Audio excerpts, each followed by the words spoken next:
Dartmoor National Park, probably best known for its ponies and the infamous prison. But the moorland landscape, with its deep valleys, imposing granite tors and rapidly changing weather, give it a uniqueness that just cannot be rivalled.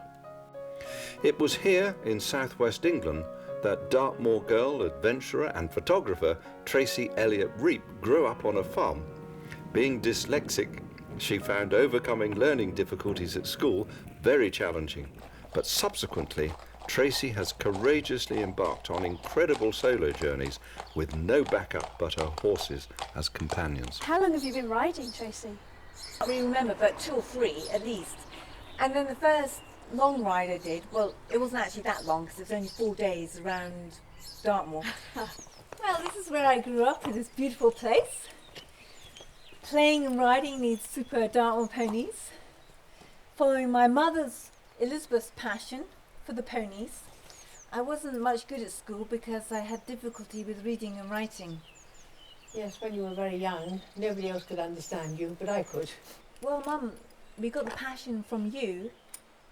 Yes, well, Dartmoor ponies have been a great part of my life, played a great part of my life, and preserving them for the future generations so that they still remain on Dartmoor and people can still come and see them. But I did love art, although the art history teacher said I couldn't do the exam because my English was too poor.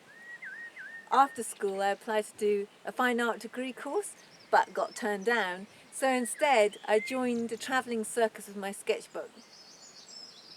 Then it led on to a lot of different jobs, from teaching horse riding in North America to milking cows in Israel. And then I found out what I really wanted to do when I went to photography college in South Wales. And I could combine my love of photography with animals and horses. So this is where I grew up, playing cowboys and Indians. One day I was a cowboy with my smoking pistol, and the next I'd be my Indian with a bow and arrow. I fell off so many times, too many times to count, usually in gorse bushes where my Dartmoor pony swerved to avoid it.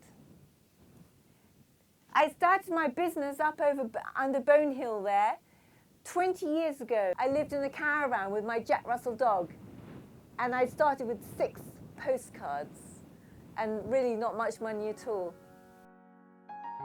So far, Tracey has completed 4 marathon rides on 3 separate continents. For an impacting start, I was going to jump my horses into the Rio Grande River, which forms the border between Mexico and the United States of America. But when I found out there was a $5,000 fine or a year imprisonment, I thought, oh, that ought to delay the ride a bit. So instead, I found a deep part to swim the horses through. Riding through America, the Wild West, over several thousand miles, was a fabulous adventure. A dream come true, a dream I had as a child while riding Dartmoor ponies on the moor. There were many dangers. In the south, there was rattlesnakes, spiky cactus and drug smugglers. And then I rode up into the Rocky Mountains, over 10,000 feet, where I'd have frost on my tent every night, in the middle of summer, and there'd be bears and mountain lions. Well, my horses come from East Texas and they weren't used to wild animals. So when we had a close encounter, they would be off in a shot.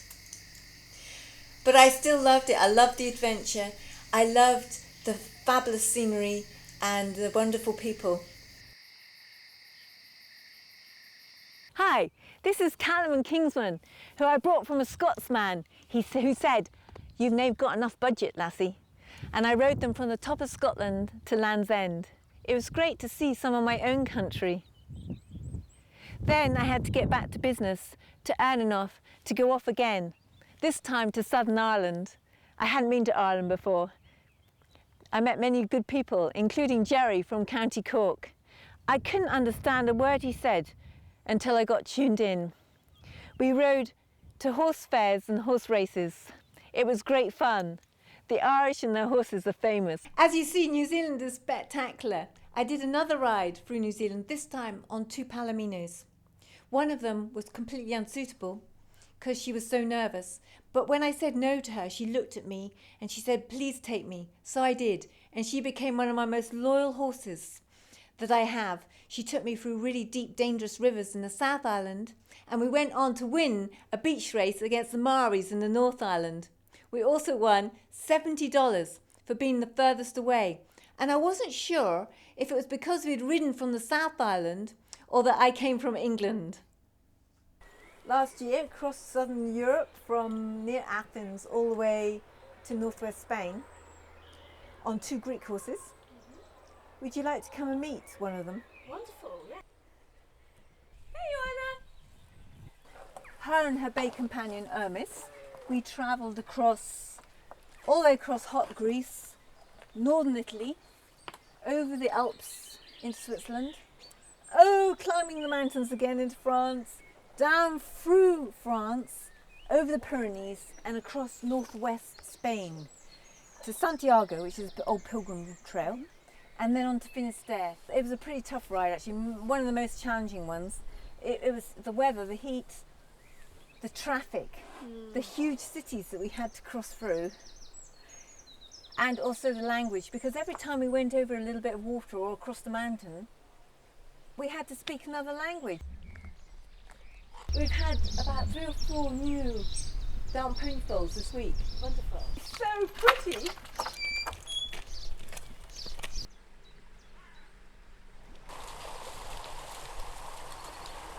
Such a diverse pony, from being a great children's pony to carriage driving to even in history they were used as pack ponies, taking the tin off the moor. Wow. So they're strong yet gentle.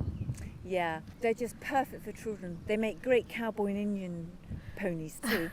I have this dream to set up children's therapy centres around the world Wow. using these Dartmoor ponies. Breathe in here a bit, okay?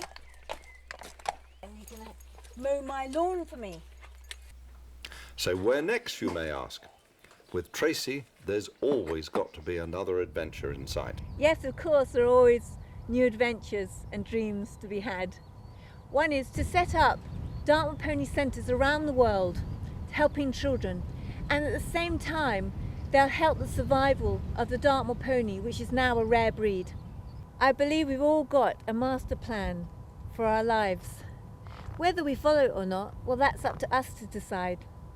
But as for me, I'm going to follow my dreams. So I'll see you later then. We encourage you to learn more about Tracey's exciting journeys through books and greeting cards which finance her adventures. Also by logging on to www.traceyelliottreep.com.